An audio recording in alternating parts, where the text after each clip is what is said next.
ganito yung baseboard bilas, ganyan. Flat siya lahat dyan. Flat lahat ang ilalim. Ganito naman yung cornesa. Ito yung sinasabi ko sa'yo na hindi siya flat. Kaya pag nilagay mo sa wall yan, nakaangat siya ng ganon.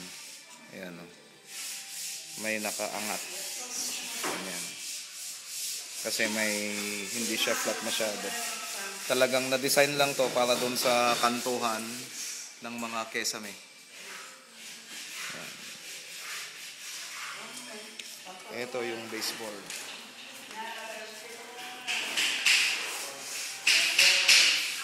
Ito nang pinaka-kon dun eh. Walang ibang design. Ito naman. Okay ba?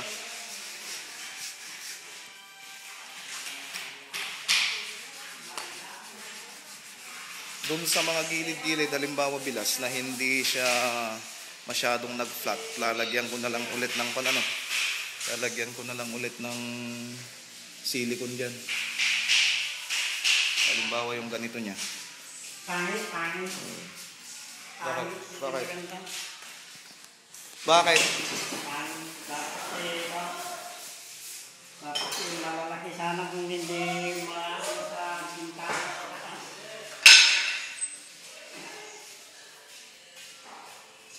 Ibang ay ipipinta dyan eh.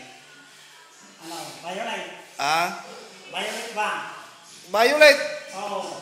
Yung pabagay dyan sa wall kung ano ang pipintura.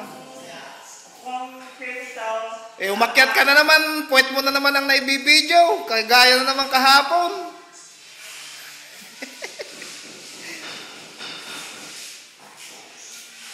Doon naman tayo kay Tipeng at saka kay Japs.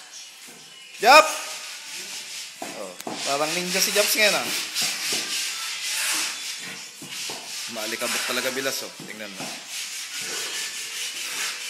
Ano yung alikabok mo? Ay hindi. Ayun, ang daming alikabok Ay, inuubo si Tipeng. Ayos yung gupit ni Tipeng ngayon bilas? Parang pulis. Parang SPO1. Ayan Kaya inuubo. Maalikabok. Parang snow bilas. Parang snow. Ayan